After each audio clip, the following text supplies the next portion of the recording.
Wow, the S&P 500 put in a record one-day performance for the day after the US election.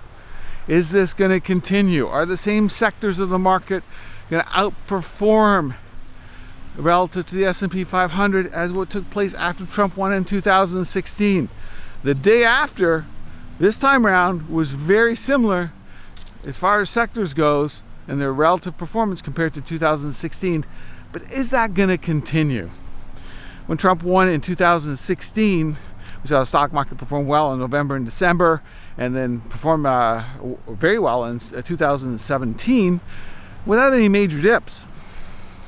And we'll talk about that a little bit later on. But if we take a look at the sectors of the market, the small cap sector was underperforming heading into the 2016 election. And when Trump was elected, what we saw was the small cap sector just perform extremely well, outperforming the S&P 500. But here's what most investors have forgotten is that didn't last long. That performance really only lasted about a month and a half relative to the S&P 500, and then it started to fade away. This time around, we've seen the small cap sector underperforming for the last 2 years. It's really had trouble, and we've seen this performance for the small cap sector actually improving a little bit recently, and then we've seen a breakout taking place for the small cap sector when Trump was elected, and we saw that strong performance the day after. The small cap sector largely benefited from the expectation of lower tax rates, and even a stronger dollar helps the small cap sector as well. But that was true back in 2016, and it's also true now that investors are expecting the same type of phenomenon. So yes, that could be a longer term phenomenon, but the relative performance may not last that long for the small cap sector. So that's just a note to say that yes, we may see some stronger performance, but I don't think this is the start of a multi-year bull market for the small cap sector at this point. I still think the market's focused on the large caps, but we can see this burst of performance, and perhaps the small caps outperform even into March, in a strong seasonal period from December into March as well. But I don't see this long-term performance taking place. The market's really too focused on a very few stocks at this time. And I think we'll see the same type of phenomenon when Trump's elected. His focus really is going to be on helping larger companies with some of the fiscal policies as well, outside of the tax cuts that are at least being entertained. If we look at the industrial sector, that sector back in 2016 outperformed the S&P 500 when Trump was elected. But once again, we didn't see that sustained outperformance take place. We have seen recently the industrial sector performing quite well relative to the S&P 500, and we saw that large bump when Trump was elected as well the day after.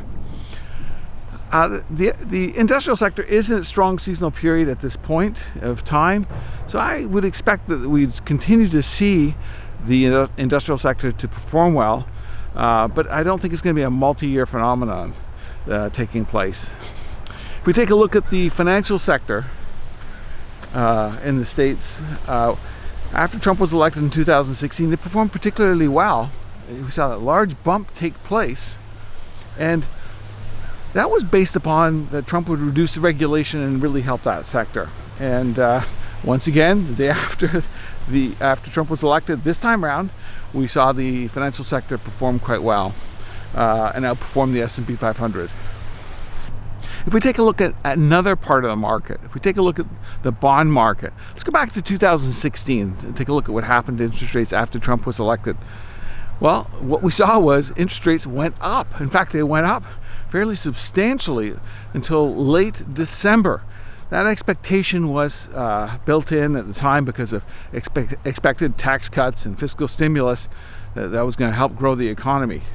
Yesterday, after the election, we saw interest rates head higher as well. And we might see the same phenomena where interest rates continue to head higher for other reasons as well in the marketplace right now, with lack of foreign buying of U.S. securities pushing interest rates up, etc. But if we start to get this environment where we're starting to expect to see some growth take place, that could push interest rates higher. Also, as well, if Trump's policies are viewed as inflationary, that could push interest rates higher. So I think we could see interest rates actually move higher over the next month and a half, 2 months as well, similar to what we saw back in 2016. We saw gold have a big drop in the market yesterday, down over 2%, and that really surprised investors because gold's been moving higher regardless of what interest rates have been doing. It's been of its own mind because of large central bank buying. But when interest rates moved higher yesterday, what we saw was gold actually performed poorly. Maybe this is a little bit of an inflection point here. And if we go back to 2016 and take a look at what took place with gold, gold actually performed very poorly after Trump was elected for the next month and a half or so, heading into late December. We could see the same phenomenon taking place here. Gold investors have been spoiled with gold performing quite well last year and not having any major drops. But we could see that take place. The good news is that the strong seasonal period for gold, the next one is, starts to take place in late December. Maybe we see a bottom out this time around a little bit early, but in 2016, we saw gold fall substantially in November and into late December, and then put in a bottom right around its strong seasonal period start date, and then perform well into 2017. Maybe that's the scenario we see that takes place here. Today I'm in Coronation Park in Oakville on November the 7th, 2 days after the election. Pre-market, out for a walk down by the lake. You can see here that it's absolutely beautiful morning, blue skies, sun's up, and we're just starting to warm up a little bit. I'm able to wear a very light sweater here that my wife made me. Overall, I think the message is positive with investors' reaction to the US election. But I think investors need to be a little cautious. I think the markets can still do well here, November, December.